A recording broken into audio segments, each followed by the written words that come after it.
Levitiko Kapitulo 19. Mga batas hinggil sa lipunan. At sinalita ng Panginoon kay Moises, na sinasabi, salitain mo sa buong kapisanan ng mga anak ni Israel, at sabihin mo sa kanila, kayo'y magpakabanal, sapagkat akong Panginoon ninyong Diyos ay banal. Matatakot ang bawat isa sa inyo, sa kanyang ina at sa kanyang ama, at ipangangilan ninyo ang aking mga sabat, ako ang Panginoon ninyong Diyos. Huwag ninyong babalikan ang mga dayos-diyosan, ni huwag kayong gagawa para sa inyo ng mga Diyos na binubo, ako ang Panginoon ninyong Diyos.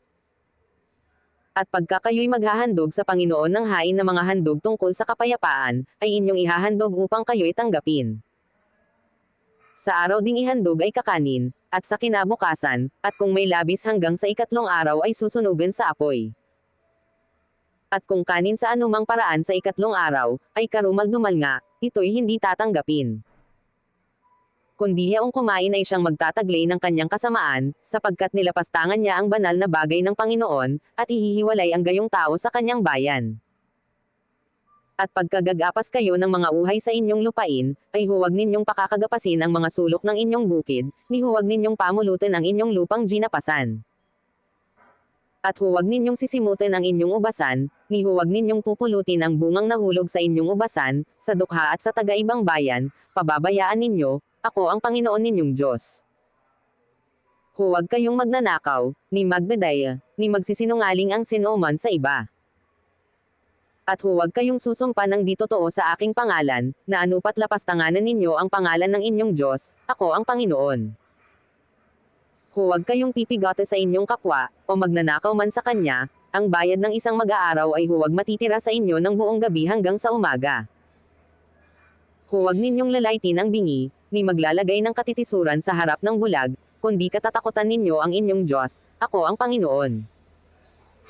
Huwag kayong gagawa ng kalikwan sa paghatol, huwag kayong magtatangi ng pagkatao ng dukha, ni huwag ninyong pararangalan ang pagkatao ng makapangyarihan, kundi hahatulan ninyo ng katwiran ang inyong kapwa. Huwag kayong maghahatid dumapit sa inyong bayan, ni titindig laban sa dugo ng inyong kapwa, ako ang Panginoon. Huwag ninyong kapaputin ang inyong kapatid sa inyong puso, tunay na inyong sasawayin ang inyong kapwa, at huwag kayong magtaglay ng kasalanan dahil sa kanya. Huwag kayong manghihiganti o magtatanam laban sa mga anak ng inyong bayan, kung di iibigin ninyo ang inyong kapwa na gaya ng sa inyong sarili, ako ang Panginoon. Iingatan ninyo ang aking mga palatuntunan, huwag ninyong pag-aasawahin ang dalawang hayop ninyong magkaiba, huwag kayong maghahasik sa inyong bukid ng dalawang magkaibang binhi, ni damit na hinabi na may magkahalong dalawang magkaibang kayo ay huwag kayong magsusuot. At kung ang sino mang lalaki ay sumiping sa isang babaeng aliping may asawa, na hindi pa natutubos, o hindi pa man nabibigyan ng kalayaan, ay kapwa parurusahan, hindi sila papatayin, sapagkat siya'y hindi laya.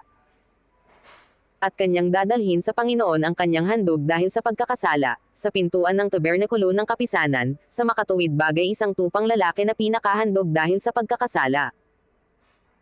At itutubo sa kanya ng saserdote sa pamamagitan ng tupang handog dahil sa pagkakasala sa harap ng Panginoon, dahil sa kanyang kasalanan niyang pinagkasalahan, at ipatatawad sa kanya ang kasalanan niyang kanyang pinagkasalahan. At pagka kayo'y papasok sa lupain, at nakapagtanim na kayo ng sari-saring punong kahoy na pagkain, ay aariin ninyo ang bunga ni yaon na parang hindi sa tuli, 3 taong aariin ninyong parang hindi sa tuli, hindi kakanin. Datapwat sa ika-4 na taon, ang lahat ng bunga ni yaon ay magiging banal na pinakapapuri sa Panginoon. At sa ika-5 taon ay kakain kayo ng bunga ni yaon upang papagbungahin sa inyo, ako ang Panginoon ninyong Diyos.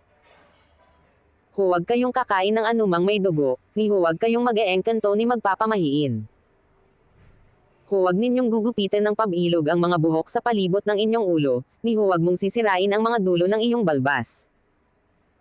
Huwag ninyong kukudlitin ang inyong laman dahil sa namatay, ni huwag ninyong lilambegan ang inyong laman ng anumang tanda, ako ang Panginoon. Huwag mong hahamakin ang iyong anak na babae, na siya iyong pagmamasamaing babae, baka ang lupain ay malugmok sa pakikiapid, at mapuno ang lupain ng kasamaan. Ipangangilan ninyo ang aking mga sabat, at igagalang ninyo ang aking santuaryo, ako ang Panginoon. Huwag ninyong babalikan ang mga inaalihan ng masasamang espiritu ni ang mga mangkukulam, huwag ninyong hanapin na magpakahawa sa kanila, ako ang Panginoon ninyong Diyos. Titindig kayo sa harap ng may uban at igagalang ninyo ang mukha ng matanda, at katatakutan ninyo ang inyong Diyos, ako ang Panginoon. At kung ang isang taga-ibang bayan ay nakikipamayan na kasama ninyo sa inyong lupain, ay huwag ninyong gagawan ng masama. Ang taga-ibang bayan na nakikipamayan na kasama ninyo, ay inyong aariing tubo sa lupain, at iibigin ninyo na gaya ng sa inyong sarili, sapagkat naging taga-ibang bayan kayo sa lupain ng Ehipto, ako ang Panginoon ninyong Diyos. Huwag kayong gagawa ng kalikwan sa paghatol, sa pagsukat, sa pagtimbang, o sa pagtakal.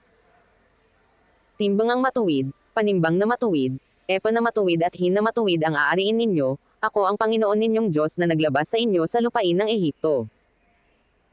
At inyong iingatan ang lahat ng aking palatuntunan, at ang lahat ng aking kahatulan, at inyong isasagawa, ako ang Panginoon.